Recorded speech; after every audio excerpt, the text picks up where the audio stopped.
cards, people that are going to basically be the people loss for Black folks and create this image that, oh no, we're all good, we look good, we got Oprah, we got 20 people who serve as mega stars and successful people amongst what, the 30s, high 30s millions of Black folks out here that are for the most part rocking what, 2.6% of the nation's wealth.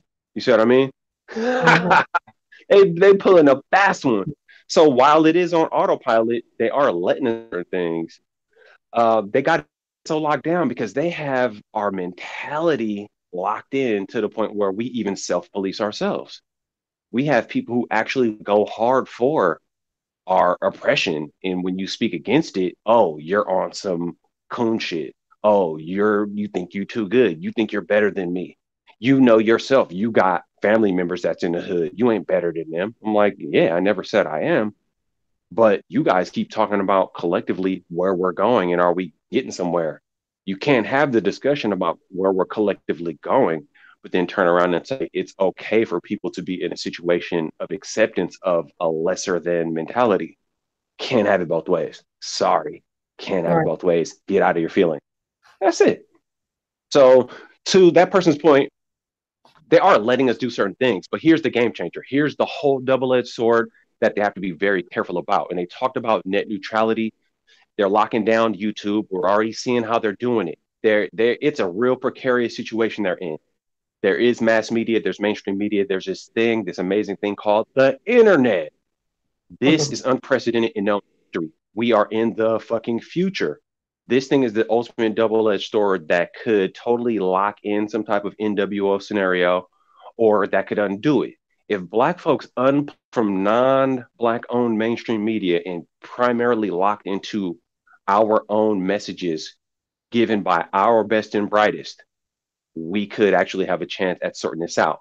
But at the same time, you have to have the bandwidth to be able to bring in these ideas into your sphere of consciousness and thinking. You can't do that if you're working and commuting 13 hours a day and then still trying to feed your kids. See, now we're back full circle to this whole thing of having time and bandwidth and not cluttering up your life, worried for hours and hours. Is my man out here cheating? Where is he at? I want him to call me.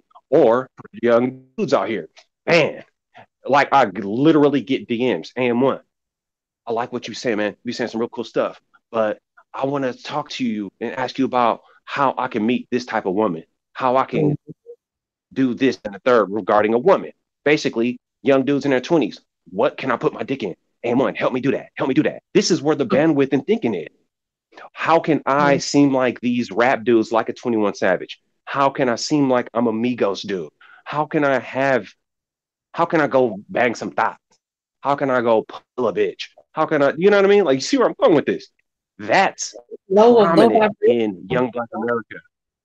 That's low Say that again? vibration, and it's a low vibration level. Is you're on a lower energy frequency, and they want to. That's where it's easier to keep you there. People that talk about uh, there was I forget who made the quote, but they said, the highest level of conversations when you talk about ideas and plans and strategies. The second lower tier of that is we talk about what's happened in the past and what's happening right now. So the highest level is what you talk about, plans for the future. The second level down from there is we talk about what's going on right now and what happened in the past, and you mix that together. But you don't plan for the future or plan solutions. The lowest level conversation, we talk about other people. So ideas and plans and future things that happen in the future based on your just what you want to be innovative, being creative. That's like the highest level of conversation to have. So it takes a lot of brain power a lot of times for people to think on that level because you're not indoctrinated that way. You're not taught that way in school. Everything, think about everything you learned like in third, fourth grade. A lot of it was coming from the past. A lot of times the kids who were seen as, more creative, they were seen as strange or weird. They were ostracized. But that's the basis of life is where you plan for the future. You're the only known. species that is sentient enough to think for the future, and still choose to think about, things that are so base, on a base level. This is clear that it's clear that that's the truth, that I'm not, making the shit up, because if you look at any ancient civilization, they talk about the energy frequencies within the body. They talk about the chakras. They talk about the future. They have calendars to plan for the future.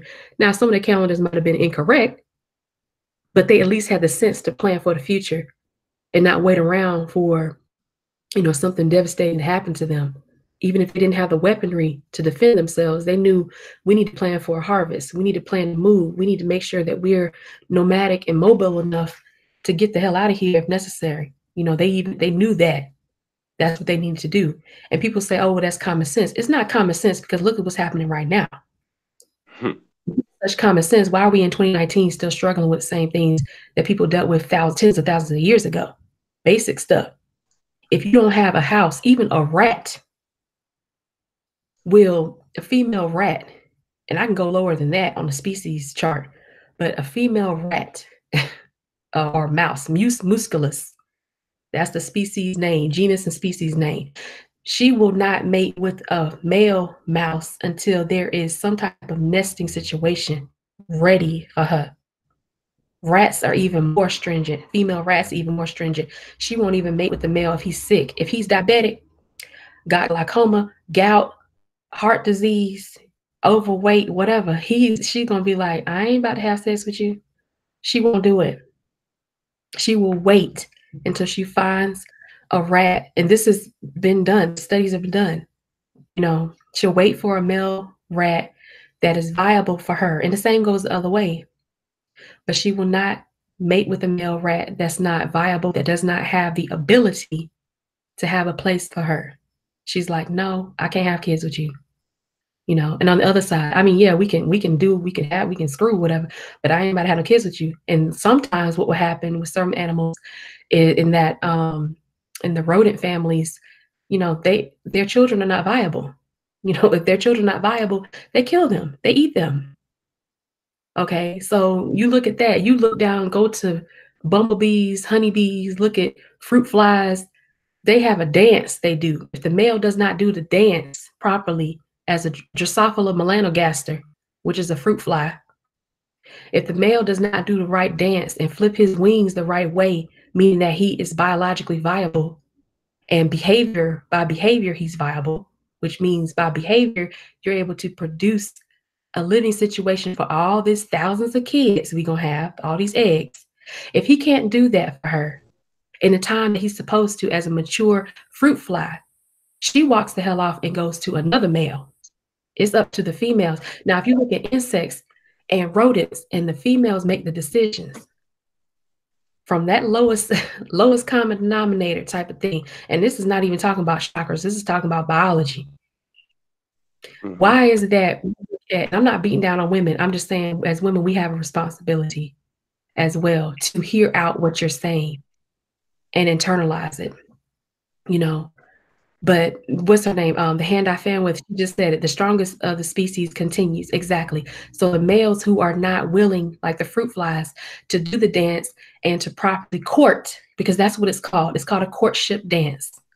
When bees do it, when fruit flies do it, when house flies do it, it's a courtship dance.